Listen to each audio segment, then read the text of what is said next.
Kato, hitto mikä arvo. Aivan valtava. 400 mikrowattia.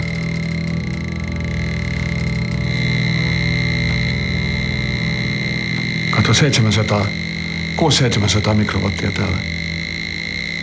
Aivan suunnattu, aivan tavata.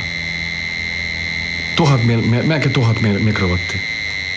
Yli 1000.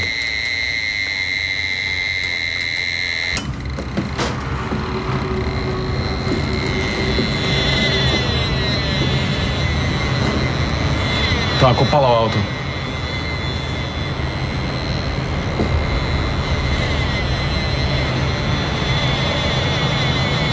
Täällä mittari on täysin pohjassa.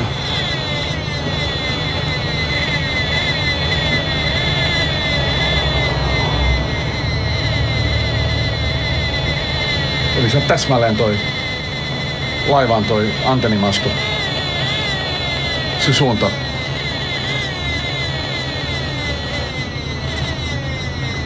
Plus toi 3G-asema. Tossa noin toimii. Ja tossa on GSM-asema tuolla joella.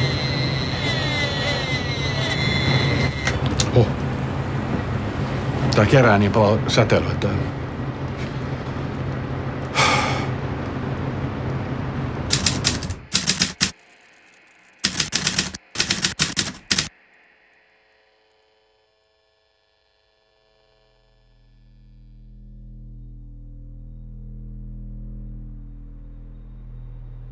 Kun meillä oli kaikki koneet ja laitteet sammutettu kotona ja kaikki lamput. Mä jopa vedin pääkatkasijalta kaikki sähköt pois ja se jatkui yhtä lailla tämä valtava tärinä, joka melkein vei niin kuin tajunnan. Ja mulla oli pakko mennä ulos kävelemään Katajanokalle jollain tavalla kokeilemaan, vaan jos on helpompi olla jossakin. Sitten mä kävelin monta tuntia siellä ristiin ja rastiin talojen välissä siellä. Ja mä huomasin siinä, kun on eroa, että riippuen siitä, missä mä oon, niin se tarina on vahvempi tai heikompi. Et siitä syntyy sellainen hyvin omituinen maantieteellinen niin kuin reitti ja kartta.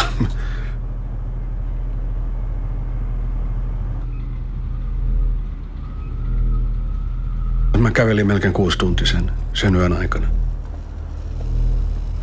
Niin mä huomasin, että tarina on kaikkein pahin, kun mä oon yhden määrätyn sataman makasiinin vieressä.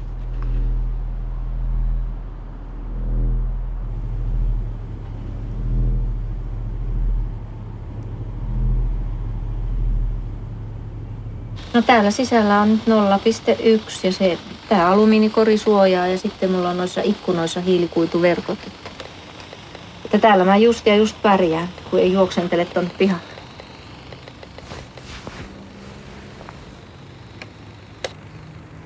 Hella oli se pahin.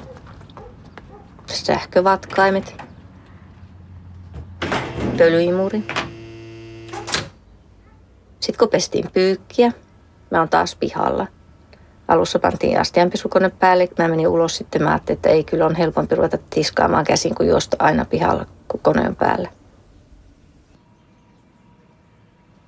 No sit mä en voinut kohta enää olla koko talossa.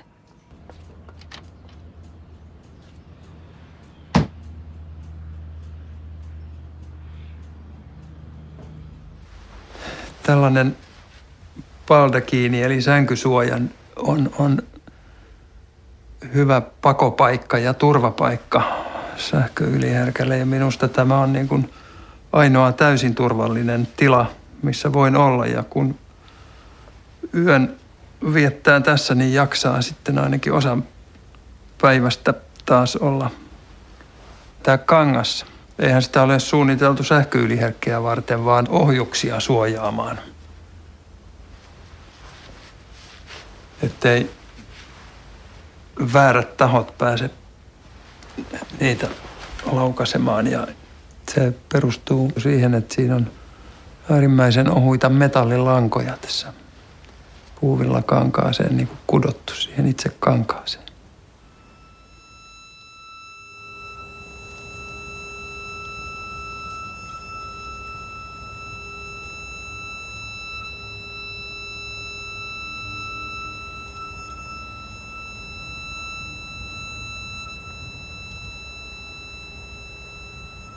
voimalinjat oli reilun 60 metrin päässä talon seinästä, niin en pystynyt olemaan siellä talon sillä puolella juuri lainkaan.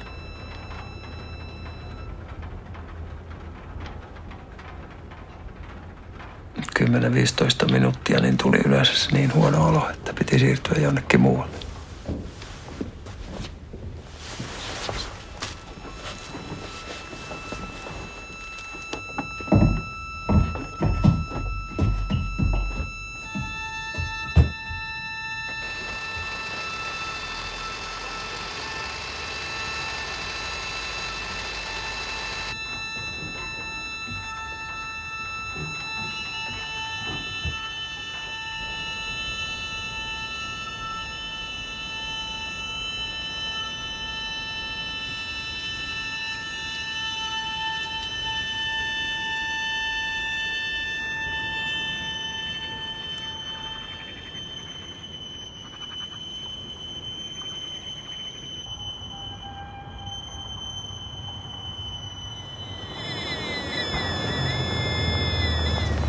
Järjetön. Se on niin pohjassa kuin mittari voi olla.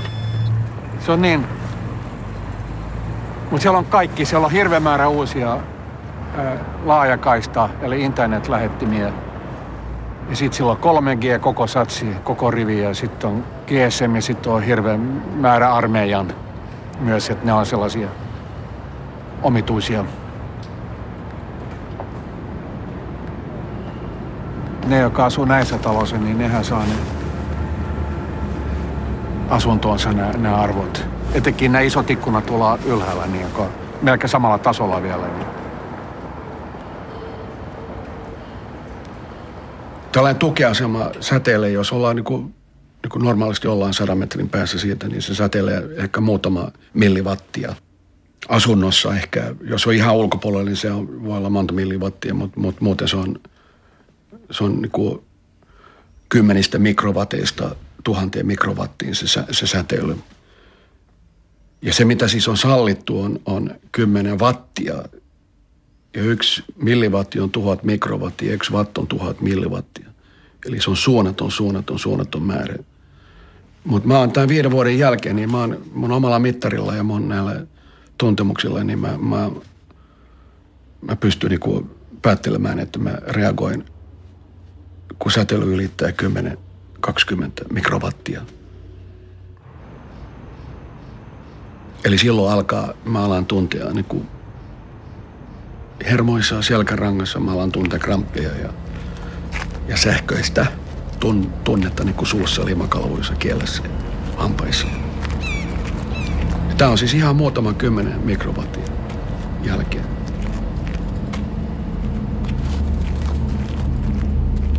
Mä en voisi ikinä nukkua 100 mikrowatissa.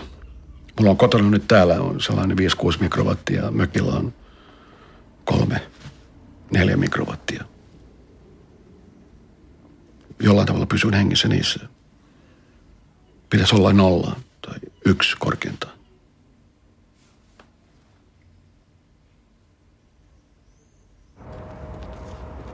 Kadulla on jatkuvasti on niin kuin 10, 100, 1000 mikrowateista säteilyä. Jos menee tavarataloon tai paikka, missä on vlangia, niin on useita tuhansia mikrowatteja.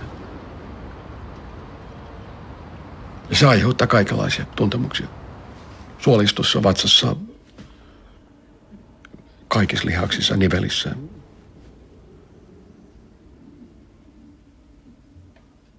Oikeastaan aluksi kärsin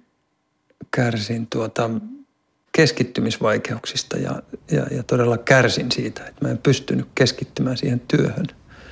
Se oli niin kuin ne ensimmäiset tuntemukset ja mä todella niin kuin, se häiritsi mua hirveästi, koska mä olin kiinnostunut siitä työstä ja mä en pystynyt keskittymään aivoillani tehtävään enkä myöskään silmillä siihen näyttöön tai siihen tekstiin, mitä mä olin luomassa. Sitten tuli myös muistiongelmia. Jos rakentaa ohjelmaa, niin niin se logiikka pyörii päässä ensin. Eihän se itsestään tule siihen koneeseen, vaan se rakennetaan omista ajatuksista ja se täytyy niin kuin kehittää ensin omassa päässä. Ja kun tämä rupesi sitten pätkimään, että en muistanut enää, että missä vaiheessa mä olin sitä ohjelman kehittämistä, niin työ todella kärsi siitä.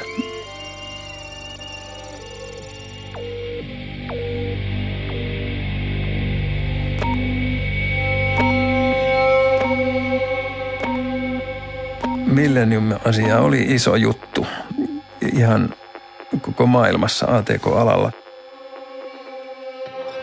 Ihmiset, jotka silloin olivat tekemässä, niin ne eivät osanneet käyttää näitä vanhoja järjestelmiä, mitä minä olin taas oppinut käyttämään ja opiskellutkin aikoinaan 70-luvulla. Minulta sitten pyydettiin apua tällaisen järjestelmän korjaamiseen, jotta se pärjäisi tämän vuosituhanteen vaihteen yli.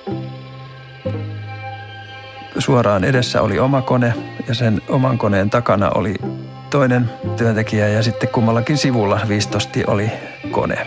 Et aina oli 4 koneen ryhmä ja sitten tietysti siis selän takana oli toinen ryhmä, 4 ryhmä ja niitä 4 ryhmiä oli sitten koko tila täynnä. Ja se alkoi sillä, että se pääte, mikä mulla oli, niin sen kanssa oli ongelmia. Se näytön kanssa oli ongelmia sen takia, että se väreili hirveästi. Eli se kuva ei pysynyt paikoillaan. Ja sitä näyttöpäätettä kovasti suojattiin sitten kaiken maailman paksuilla metallilevyillä ja semmoisella. Mutta kenellekään ei ikinä silloin tullut mieleenkään, että ihmistä olisi kannattanut myöskin suojata. Että konetta vaan suojattiin.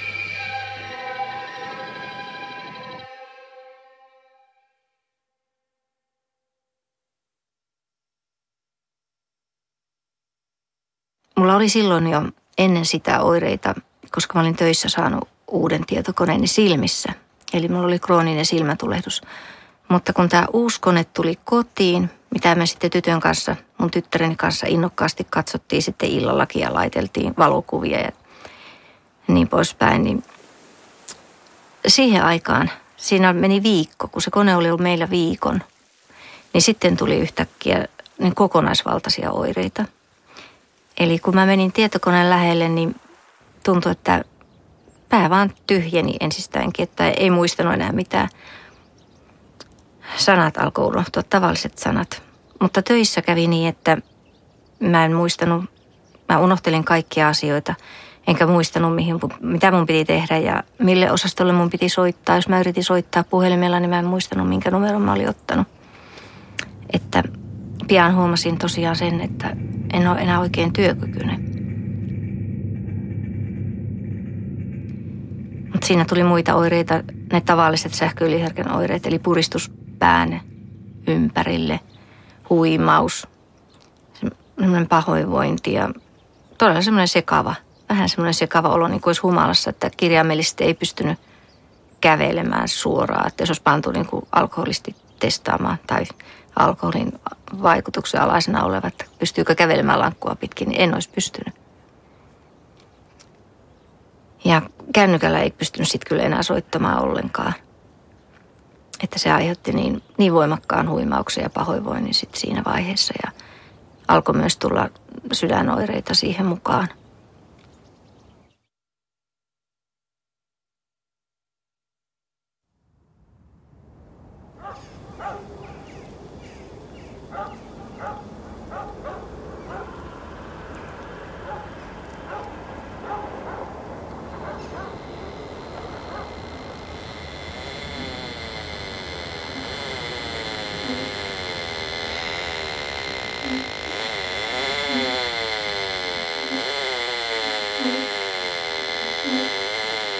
Onko nyt lounastauko vai minkä takia on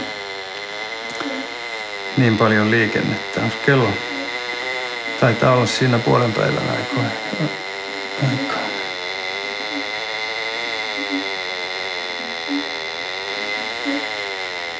Se on selvästi lisääntynyt tässä puolen tunnin sisällä.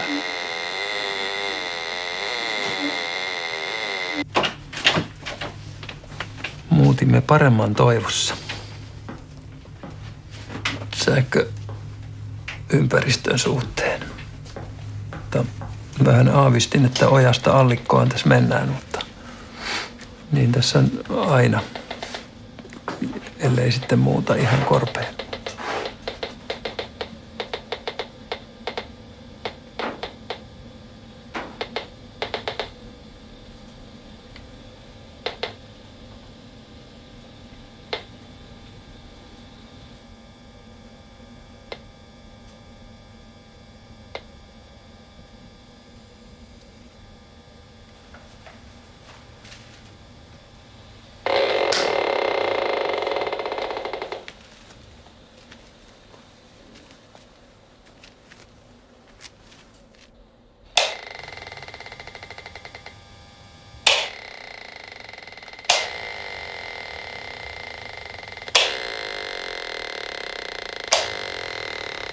Eli joka kerta, kun painaa katkaisimesta, niin syntyy semmoinen korkeataajuinen piikki, joka siirtyy sähköverkkoon.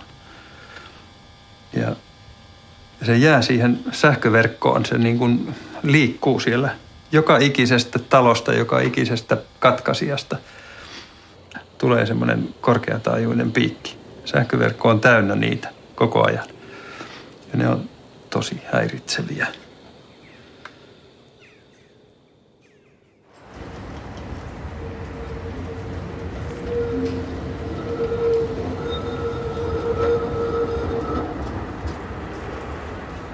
Kun ne pisti nämä GSM Edgen eli Edgin päälle ja sitten saman aikaan virveasemat, niin silloin mä soitin 2 vuorokautta ihan koko ajan. Soitin armeijalle ja Suomenlahden merivartiostolle ja satamakapteenille. Silloin ne luetteli mulle ihan suoraan nämä tukiasemat ja lähettimien nimet, mitä oli juuri käynnistetty päivää aikaisemmin ja kertoi jopa millä signaalivoimakkuudella niin se lähetetään. Ja mä pyysin myöhemmin, että mä saisin kirjallisesti tämän vahvistuksena, mutta sitten ne ei koskaan enää myöhemmin vahvistanut tai toistanut tätä. Että heikkona hetkinen, ne sanoivat, että joo, että kyllä sattumalta, niin eilen käynnistyi aika suuri määrä uusia lähettimiä Katanokolla. Ja tämä oli siis tammikuussa 2004, jolloin yhdessä päivässä multa lyötiin lopulta kännykkä pois. Sen jälkeen mä en voinut käyttää kännykkää.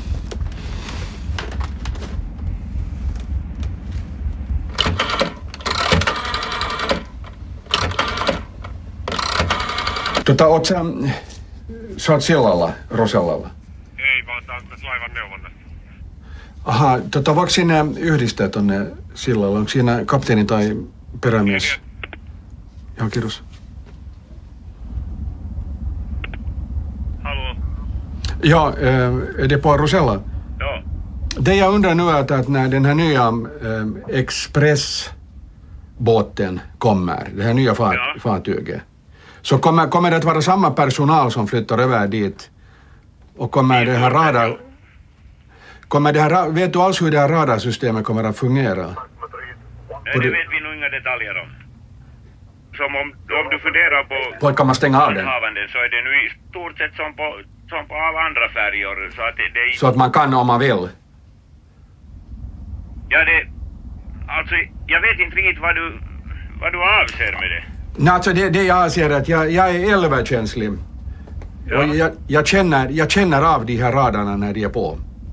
För vi bor här i hamnen alldeles så att vi får den här radarsignalen in i vår lägenhet och Mariella och Gabriella håller ju på över en timme före de får ut.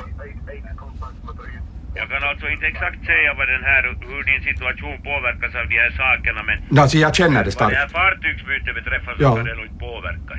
Ja, Vi får men jag ett tänk, annat fartyg på den här linjen så Nej, kan nej, jag inte föreställa mig att det skulle inverka på Ja. varken till för- eller nackdel i det här avseendet.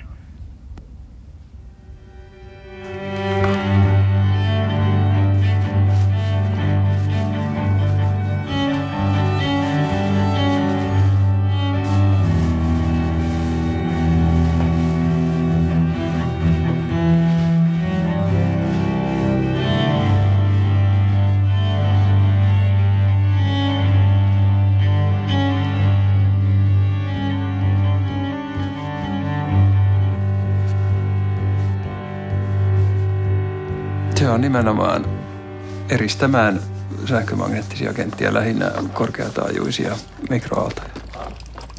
Ensisijaisesti kehitetty sotilas- tai tiedustelupalvelukäyttöön, kun halutaan tehdä tällaisia suojattuja huoneita ja taloja.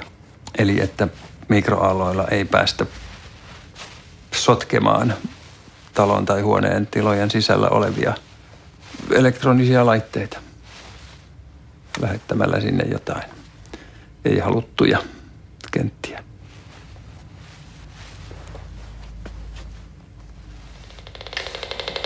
Selvästi pienentynyt, mutta vielä saisi tästäkin vähentää. Liikennettä on paljon ilmassa.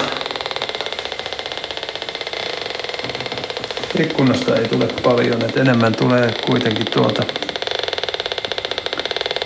seinien läpi edelleenkin. Meillä on tarkoituksena ensi kesänä sitten maalata koko talo ulkopuolelta tällä suojamaalilla, mutta saa nyt nähdä, riittääkö rahat ja rahkeet. Siihen menee paljon maalia ja se on kallista tavaraa.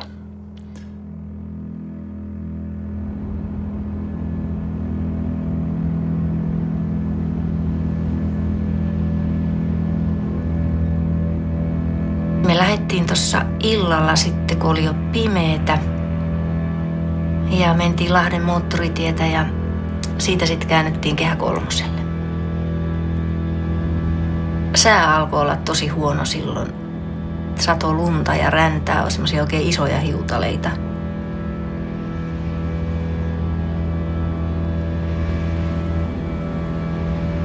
Meidän piti kääntyä oikealle ja vähän ennen, muutama 100 metriä ennen sitä, niin mulle tuli yhtäkkiä sellainen kohtaus, että jos mä en olisi yhtään tiennyt sähköyliherkkyydestä siinä vaiheessa, niin mä olisin luullut, että mulle tuli sydänkohtaus. Semmoinen valtava vanne tuli rintaan, puristus ja kipu. Koko keho rupesi tärisemään, että sitten mä vaan otin sellaisen tavallaan putkinäköasenteen, että tästä en katso mihinkään muualle kuin tuonne liittymään, että se on ihan lähellä ja muutama 100 metriä, että kun sinne pääsee, niin helpottaa. Ja me nähtiin, että edessä on semmoinen pitkä ylämäki ja siellä liikenne seisoo. Ja sitten kun me tullaan lähemmäs, niin yhtäkkiä mä huomaan sitten, että siellä mäen päällä menee voimalinjat. Ne menee sen poikittain sen tien yli. Normaalisti sitten mä ajattelin, että äkkiä pääsee voimalinjojen ali, mutta nyt oli se ruuhka ja liikenne seisoi siellä mäen päällä. No silloin alkoi tulla semmoinen painajaismainen tunnelma. Ei mihinkään pääse pakoon, täytyy vaan mennä eteenpäin niitä voimalinjoja kohti. Sitten mun tyttö huomaa, että siitä oikealta tulee liittymä. Jos siinä on kyllä välissä sitten maata, että se ei ole suoraan tullut siihen meidän kaistalle. Ja Hanna sanoo mulle, tämä mun tyttö, että äiti, sun on pakko mennä tosta. Ja mä sanon, että eihän mä voi mennä, kun siinä on lunta ja sohjoa ja sitten myöhemmin se kaista on varattu takseille. Mutta sitten taas se liikenne vaan nytkähti eteenpäin ja alkoi olla sellainen olo, että alkoi tuntua, että ei ole muuta ratkaisua. Nyt on pakko pyyhkäistä tosta, että niin kamala oli se olotila, kun alkoi olla niitä kädet tärisiä, jalat tärisiä, rintaa puristi. Ja mä ajattelin, että tästä en selvitä seuraavan kerran, kun liikenne nytkähti eteenpäin, niin kaasutin ja pyyhkäsin sen sinne toiselle kaistalle siitä lumisohjosta. Meillä oli semmoinen tunnelma siellä autossa, niin kuin sanottiin, että niin kuin pitäisi mennä miinakentän yli. Niin kuin olisi joku sotatilanne ja olisi joku miinakenttä, että mistä yritetään löytää turvallisesti toiselle puolelle tai jouduttu väärälle puolelle. Mä ajoin niin lujaa kuin ikinä uskalsin. Keli oli huono ja Hanna lauloi vieressä ja niin sitä sitten mentiin ja päästiin niiden Kehä 3 voimalinjojen toiselle puolelle. Ja tuntui, että kesti kauan, mutta päästiin lopulta kotiin. Mä menin suoraan Faradihäkkiin, mikä mulla oli siellä kotona. Mutta tärinää kesti 4 vuorokautta.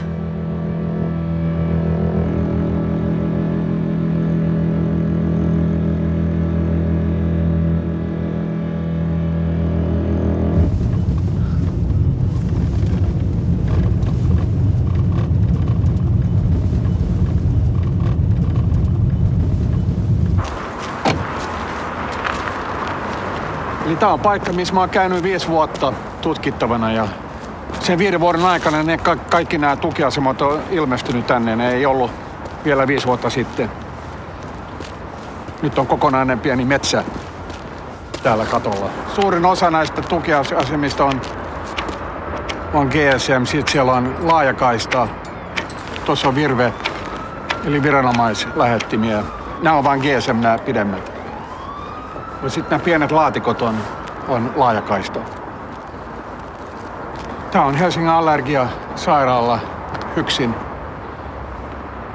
HYKSin ainoa, Suomen ainoa allergiasairaala. Ja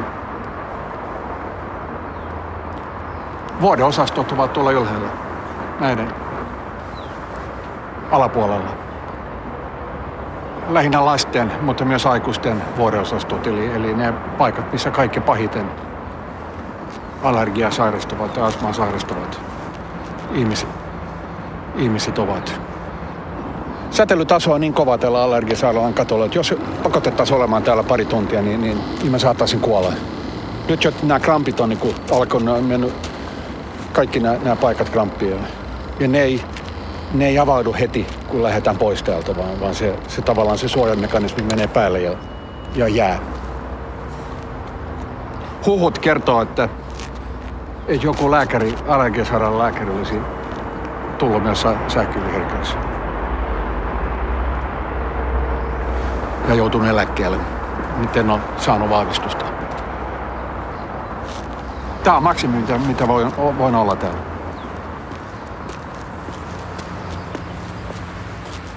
Mä kävin pitkään HYKSin psykiatrisella poliklinikalla tämän allergiasairaalan lähettämänä ja yritettiin siellä keksiä, että mistä tämä sähköyliherkkyys voi johtua.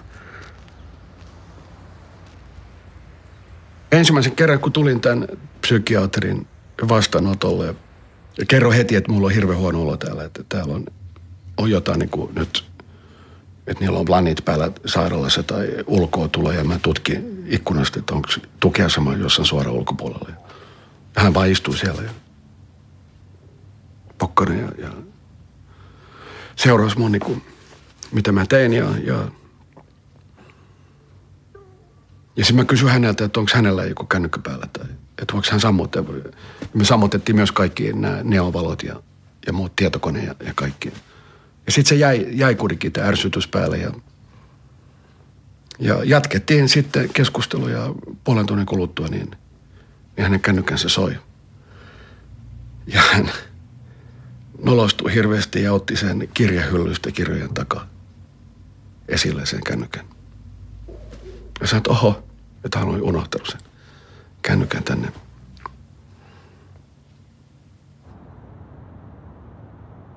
Kun tämä sairaus alkoi silloin 2003-2004, niin siihen liittyi hyvin syvään niin kuin traumatisoitumista myös, eli ihan psyykkistä pelkotilaa. Ja kun 1-2 huomaa, että ruumis tärisee, jos telkkari on päällä, niin se on aivan selvä, että kun ei ymmärrä, mistä tämä johtuu. Ja kun menee lääkäriin, niin lääkäri sanoo, että sä oot hullu. Että se ei voi täristä, se ei voi reagoida tuolla tavalla. Niin kyllä tässä on mukana ollut äärimmäisen kovia niin kuin psyykkisiä niin kuin koettelemuksia ja että on jaksanut kestää tämän.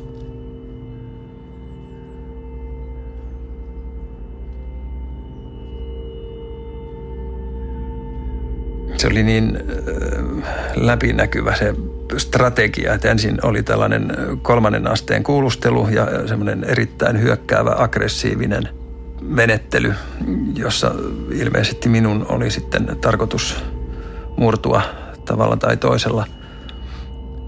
Ja sitten tämä pelastaja tuli, joka oli sama henkilö, tämä psykiatri, ja olikin maailman paras kaveri ja ymmärsi kaiken. Ja sitten lopuksi hän sanoi, että hän ei kyllä pysty nyt auttamaan minua tässä sähköyliherkkyysasiassa, että kyllä ainoa keino on se, että minä nyt heittäydyn hulluksi. Että jos olen 6 kuukautta hulluna, niin kyllähän silloin pystyy tarvittavat paperit kirjoittamaan ja keinot löytämään.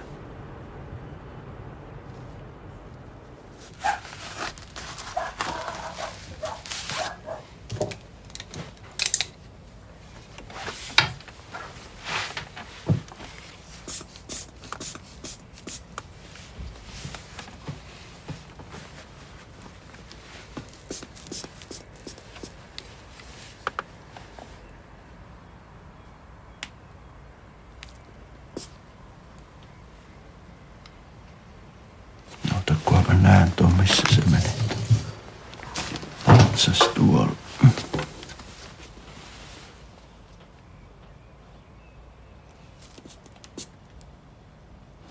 Jos työkyvyttömyyseläkettä hakee, niin siihen ei riitä oikeastaan se, että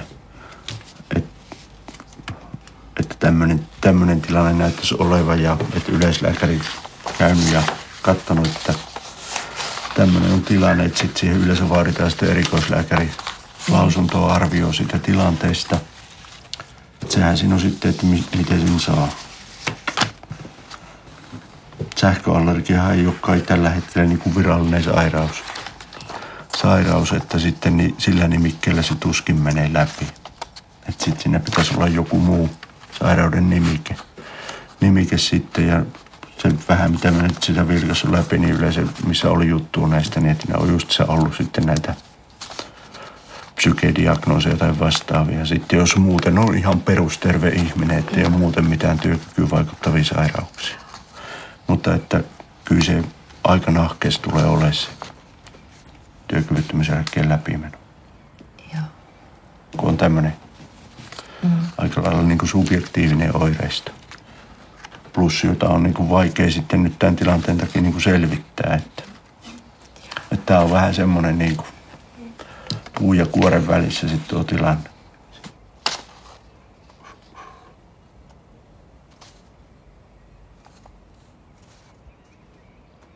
Osa usko sairauteen ja osa ei uskonut, että ihmisten suhtautuminen tähän sairauteen yleensäkin oli yllätys sillä lailla, että se on ollut niitä rankimpia asioita. Ehkä rankin asia oli ne oireet sitten, kun ne tuli pahimmaksi, mutta hyvin rankka asia on ollut tämä huomata, että joutui kiistakapulaksi ihmisten keskuudessa. Eli siitä kiistellä, että onko se nyt oikeasti sairas vai onko se luulosairas vai onko toi psyykkistä vai mitä toi on.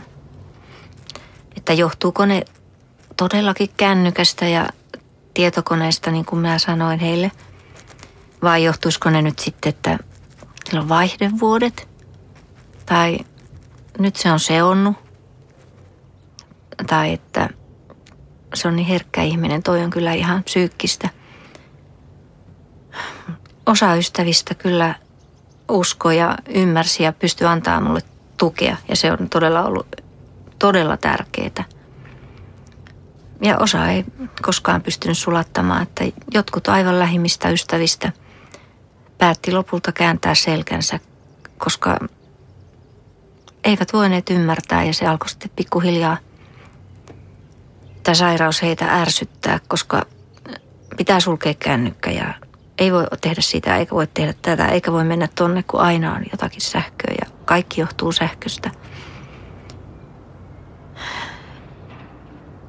Aviomiehen oli erittäin vaikea ymmärtää tätä sairautta. Aika pian hän hyväksyi kyllä sen, että kännykästä saattaa tulla oireita, mutta koska minun sairaus eteni ja paheni, niin erittäin vaikeaa oli ymmärtää esimerkiksi, että autosta voi tulla myöskin oireita. Onko ovimäärällä väliä? No ei oikeastaan. Koneella? No ei silläkään oikeastaan. Lasten oli taas helppo ymmärtää ja he kaikki oli todella Millä sitä näyttää? mulle semmoisia tukijoita tässä Lämmitystä kovemmalla. koko ajan. Ei se oikein vaikuta, mutta on tää vähän liikaa. Paljonko se näyttää? Semmosta 90. Jaa. Vähän liikaa näyttää. Liikaa? Liikaa näyttää tässä autossa. Jaa. Tää on 1.8 Turbo 2000 mallin Audi. 80 000 vaan ajettu. Miltä Audi näyttää. No nyt nousi 70. Mites kun painaa kaasua, niin ei oo kyllä kovin hyvä. Elikkä tossa olisi tuommoinen 2001 vuoden mallia oleva Renault ja se on kuitenkin alle 10 000. Nousi ihan hirveästi 600 nousee lukema, kun käyttää se. Nyt nousi 900. Kato, ottaako se täältä sinne asti?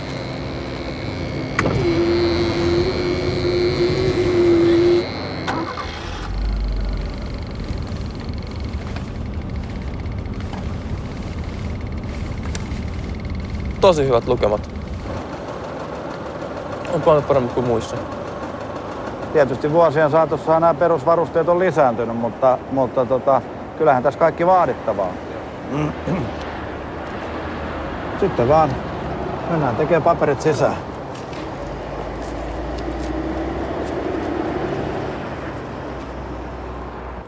Tämähän on akulla toimiva tai patterilla. Joo, mä ajattelin, että se ohjaus on täydellinen, mutta että kun se roottori tuossa nyt kohta sitten pyörii, niin sitten ne johdot oli olevinaan suojattu, mutta että...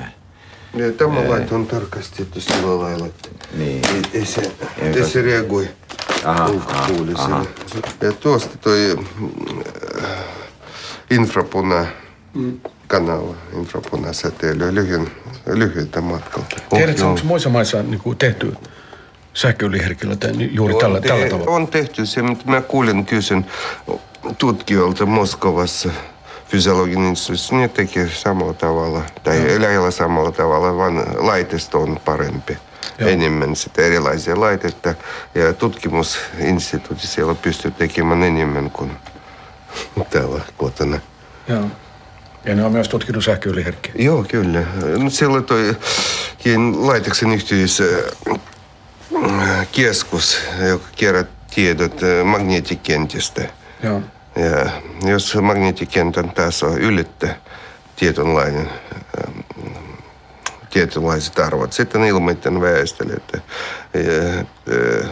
esimerkiksi sairaat ihmiset, heitä pyydetään pitämään lääket lähellä. Ihan totta. Seurasi ne silloin näitä sää- ja avaruusilmiöitä? Seuran ja muita ja myös sähkömagneettiset kentät ja genetikoiset kentät. Ja seuran niitä. Kun elektrodithan ne pysyy muutama tunti muuttumattomana, että voi sitten kävellä sitten tässä laitetaan kontaktit päälle. Joo.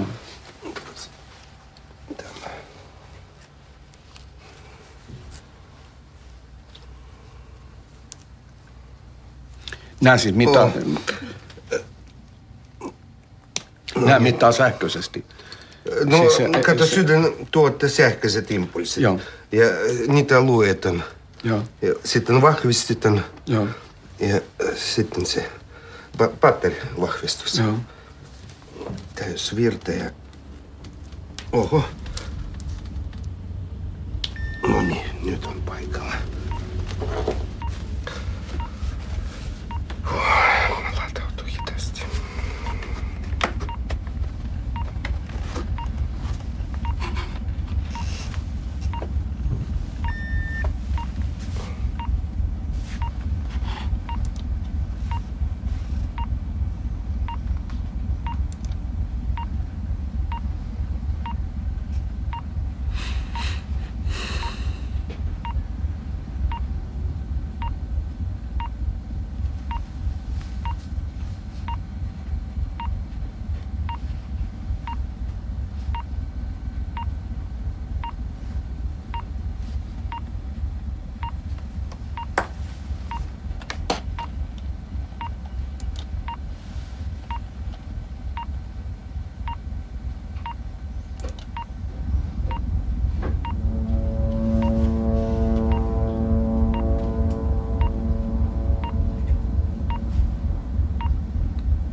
tässä vaunussa, kun mä oon yksin, niin silloin mua pelottaa se, kun ei kuitenkaan tiedä tätä sairautta, että miten se etenee.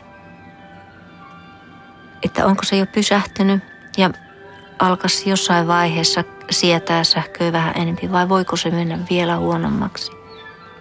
Ja löytyykö mulle sellaista paikkaa, missä mä voisin liikkua ulkona ja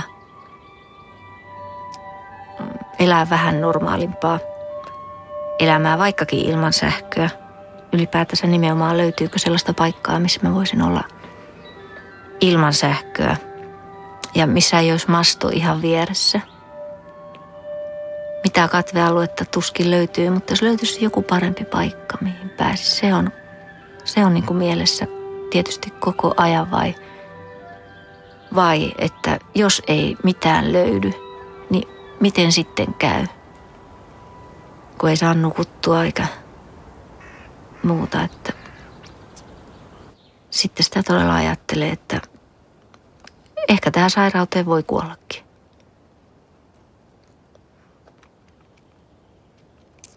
Mutta kyllä täällä Suomen maassa jossakin on joku paikka, missä voi elää. Luultavasti. Ehkä. Tai sitten ei. Sitä säteilyähän lisätään koko aika. Että vaikka nyt onkin joku paikka ehkä jossain, niin ei sitä tiedä sitten onko huomenna.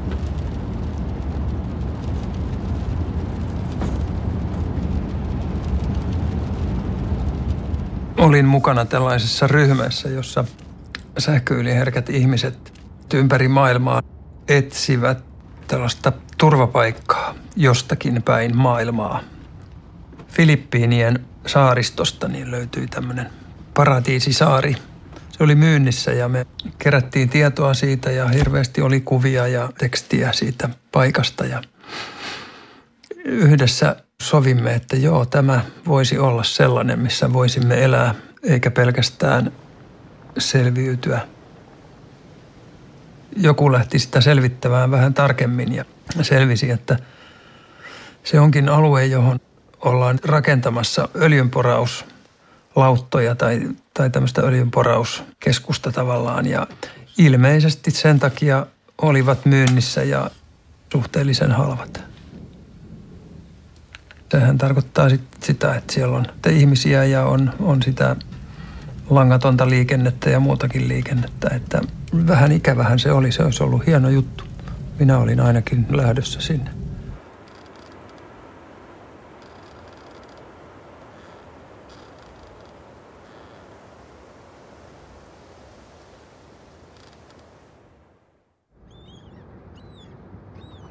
Eli jos aloitteen alusta, tällaiset mittaukset on tulokset saatu, ensimmäiset tulokset näkyviin, aina täytyy varmistaa, että analyysit tehty oikein. Joo. Sen takia mä oon lähettänyt data Venäjälle, että onko tehty mitä menetelmällisiä virheitä, niitä ei ole, eli mittauksia on ihan oikein suoritettu, kaikki muu. Joo. Sitten ihmettelin, että miksi näin sarjan välillä on eroja. Sitten mä lähetin aikataulu ja toi selostus, mitä siinä on. No, sitten se tuli vastaus, että ihan selkeä. Joo. Reaktio, eli herkkyys sähkömagneettiselle allalle. Ja laivan toiminnan aikana tuli ylimääräinen purkaus 900 mikrovolttia. Eli se on hyvin paljon? 10 kertaa enemmän kuin normaali taso. Eli siinä sellaiset jaksot, joissa on ihan piste vieressä. Joo, kyllä. Näin. Joo. Mitä se tarkoittaa? Se tarkoittaa se, että sydämi ei sen ottaa enää säätelymekanismia. Yrittää ihan viimeisellä puolustuslinjalla.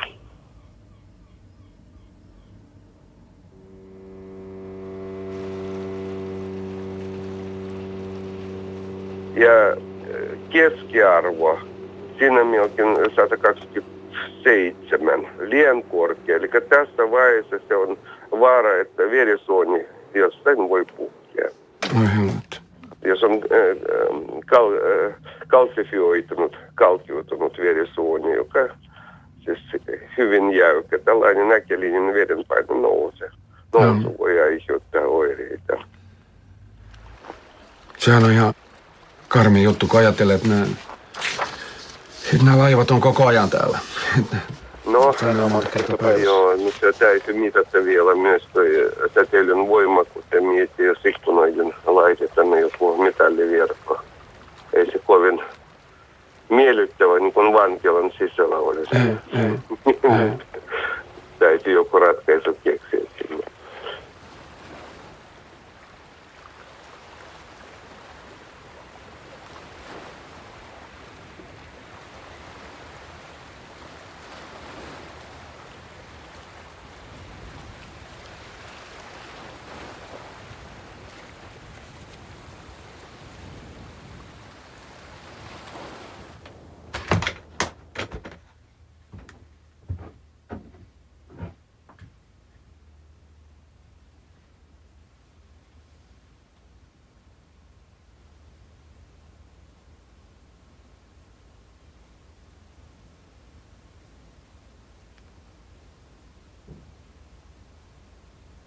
Aika järjettömältä tuntuu asua yksin jossakin korvessa, missä ei ole ketään 5 tai 10 kilometrin säteellä, niin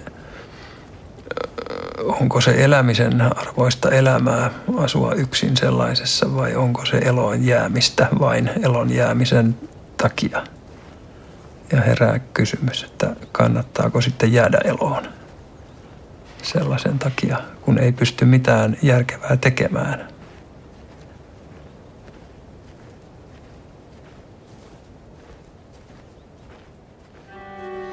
Pääministeri Matti Vanhanen on tyytyväinen kotitalouksien laajakaistayhteyksien voimakkaaseen kasvuun. Vanhanen arvioi Kesärannassa järjestetyssä tietoyhteiskuntaohjelmatilaisuudessa, että hallituksen tavoite 1 miljoonasta laajakaistayhteydestä ensi vuoden loppuun mennessä täyttyy. Liittymiä hankitaan nyt jopa nopeampaan tahtiin kuin aikanaan matkapuhelinliittymiä. Vanhasen mukaan liittymän kasvu on tärkeää yhteiskunnan tehokkuuden ja palvelujen parantamiseksi.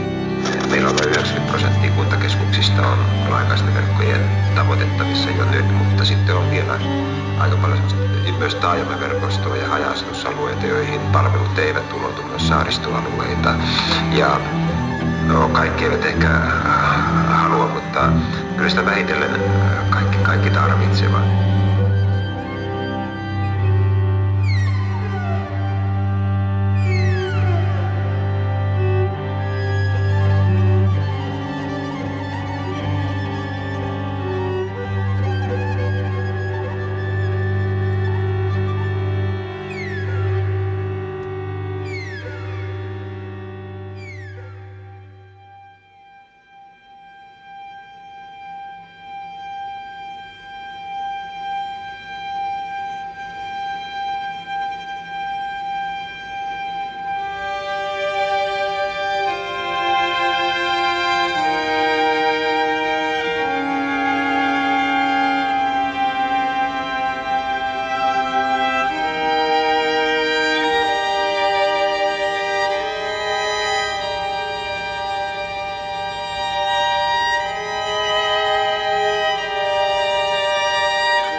Esitän seuraavassa mielipiteeni niistä muutoksista, jotka hallitus esittää viestintämarkkinalakiin. Käytännössä muutokset johtaisivat nopeassa tahdissa niin sanotun lankapuhelinverkon alasajoon Suomessa. Vastustan jyrkästi nykyistä lakiesitystä muun muassa edellä esitettyjen syiden takia, mutta lisäksi seuraavista syistä.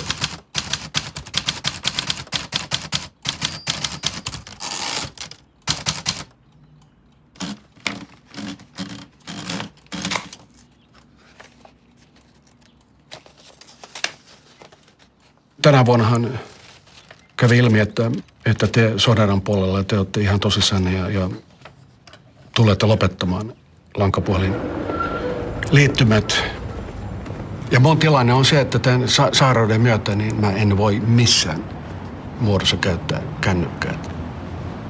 Kupaan kännykään tähän korvalle tai handsfreelle ja kun se muodostaa sen yhteyden, eli kun se heittää tavallaan sen ankkurin kenttään ja lähettää sen ensimmäisen säteilypiikin, niin se tuntuu siltä, kun joku löisi naulan mun aivoihin.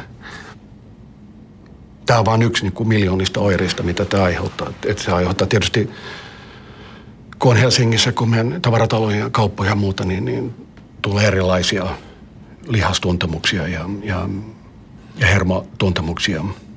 Jos meillä olisi täällä nyt tukiasema tuossa seinällä ja meillä olisi 10 wattia päällä täällä, niin kukaan meistä ei olisi täällä 2 minuuttia pidempään. Se on aivan varmaan niin. Oletko sä koskaan kokeillut? En ole kokeillut. Oletko sä istunut koskaan ison tukiaseman edessä? En mä itse asiassa ole koskaan ollut ison tukiasema. Mä oon ollut itse asiassa asunut lähellä radiomastoja, mutta en mä itse saanut mitään tuntemuksia. Ainoa ongelma oli se, että meidän radiot toimi huonosti. Eli asuttiin Pohjois-Tapiolassa, jossa oli nämä radiomastot.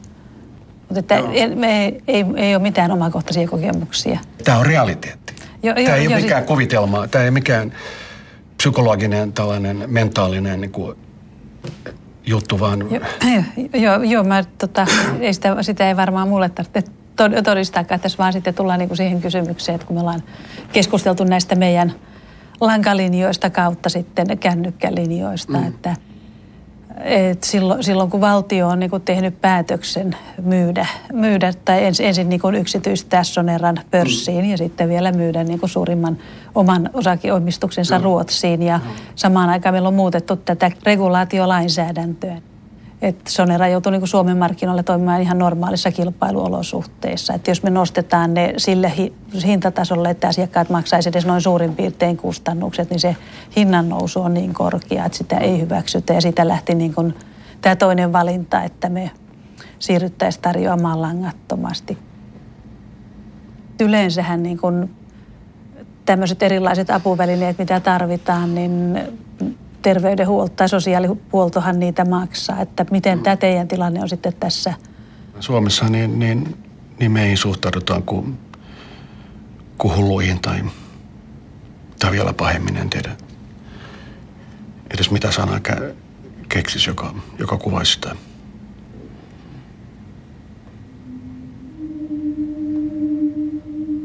Vaan kaikkialla vaan etenee nämä tekniikat. Kohta on tulossa 4G ja